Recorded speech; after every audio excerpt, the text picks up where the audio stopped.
దశావతారంలో మూడో అవతారం వారాహ అవతారం గురించి మాట్లాడుకోబోయే ముందు మనం కొన్ని ప్రశ్నలు వేసుకోవాల్సి ఉంటుంది. దాంట్లో మొదటిది, కశ్యప ముని ఇంకా తిథికి పుట్టిన వాళ్ళే హిరణ్యకశ్యపుడు హిరణ్యాక్షకుడు అని అంటారు. అది నిజమేనా?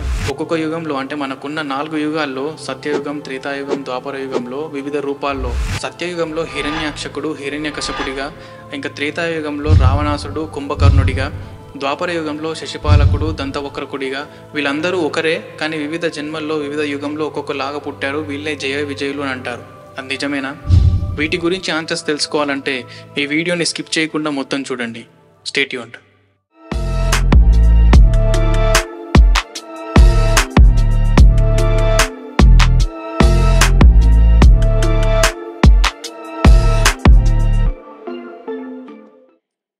విష్ణుమూర్తి ఉండే ప్రదేశాన్నే వైకుంఠం అని అంటారు. ఆ వైకుంఠానికి ద్వారపాలకులుగా జయ విజయులు ఉంటారు. వీళ్ళకి కొంత మేరకు శక్తి ఉంటుంది, అంటే ఎవరిని లోపల పంపించాలి, ఏ టైంలో పంపించాలి, ఏ టైంలో పంపకూడదు అని. కానీ కొందరు దేవుళ్ళు, దేవతలు, ఋషులు కొంతమందికి ఎలాంటి రిస్ట్రిక్షన్స్ ఉండవు. అంటే వాళ్ళు ఏ టైంలో వచ్చినా సరే, ఎలాంటి పరిస్థితుల్లో వచ్చినా సరే వాళ్ళకి ఎంట్రీ ఇవ్వాలి, వాళ్ళని ఆపకూడదు అని. వాళ్ళల్లో 4 మానస పుత్రులు, అంటే మైండ్ బోర్న్ సన్స్, అంటే బ్రహ్మదేవుడు సృష్టించిన పుత్రులు. వాళ్ళే సనక, సనాతన, సనందన, సనత కుమారులు. వీళ్ళు విష్ణుమూర్తి యొక్క దర్శనం కోసం వస్తారు. కానీ ఆ టైంలో విష్ణుమూర్తి బాగా అలసిపోయి రెస్ట్ తీసుకుంటూ ఉంటాడు. అప్పుడు జయ విజయులు ఎవరిని లోపల రానియకూడదు, మా దేవుడిని రెస్ట్ తీసుకొనిద్దాం, తర్వాత పంపిద్దాం అని చెప్పేసి వచ్చిన మానసపుత్రులని ఆపేస్తారు. కానీ మానసపుత్రులు చెప్పడానికి ట్రై చేస్తారు, మాకు వేరే పని ఉంది, మేము వెళ్ళాలి, ఇలా ఆపకూడదు. ఇంకా కోపం వచ్చి మానసపుత్రులు జయ విజయులను శపించడం స్టార్ట్ చేస్తారు. మీరు చేస్తున్న పని, ద్వారపాలకుల పనిని మానేసి మీరు మామూలు మనుషులుగా భూమిపైన రాక్షసులుగా, నరరంశ రాక్షసులుగా పుట్టి చనిపోతారు అని శపిస్తుండగా లోపల నుంచి విష్ణుమూర్తి వస్తాడు.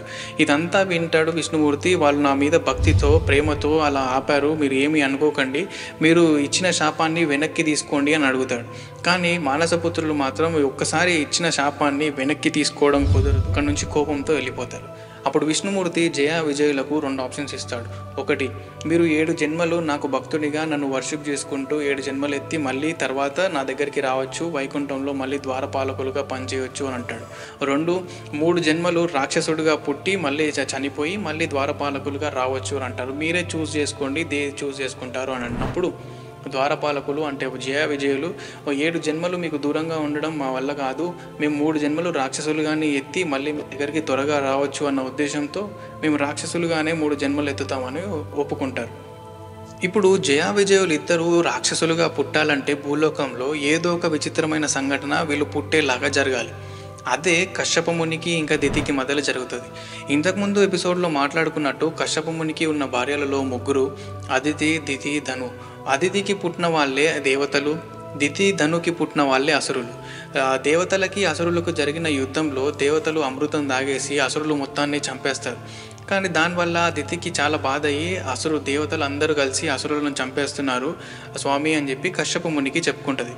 అప్పుడు దితి కశ్యప మునితో అంటది, నాకు 2 పుత్రులను ప్రసాదించండి, వాళ్ళు నేను ఆపోజిట్గా, దేవతలకు ఆపోజిట్గా ఇంకా చాలా స్ట్రాంగ్గా నేను వాళ్ళని పెంచుతాను అని వేడుకుంటుంది.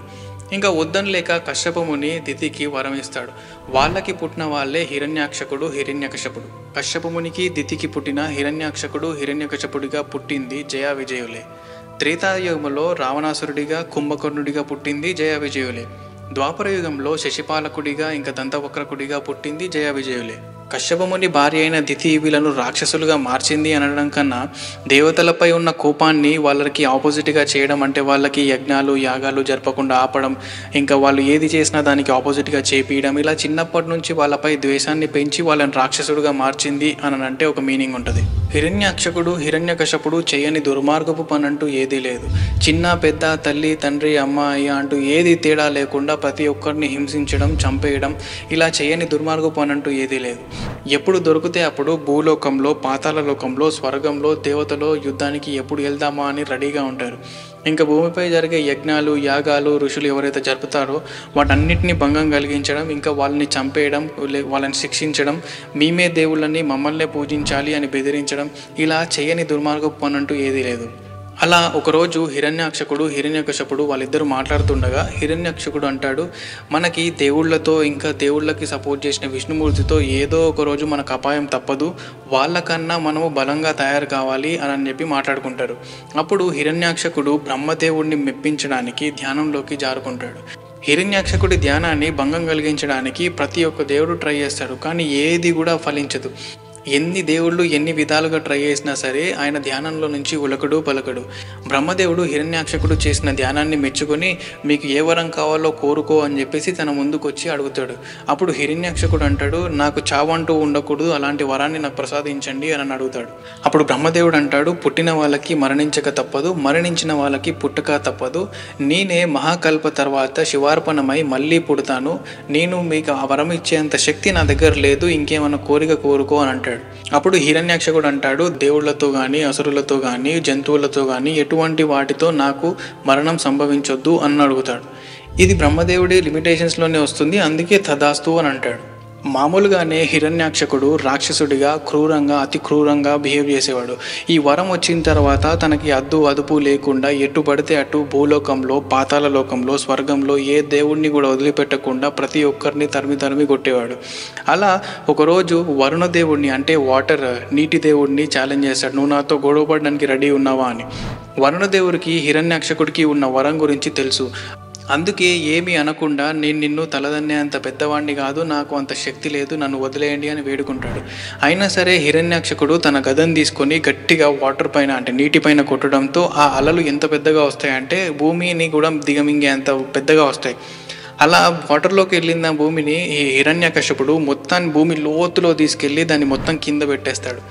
ఈ భూమిని పరిపాలించేది మను శతురూప.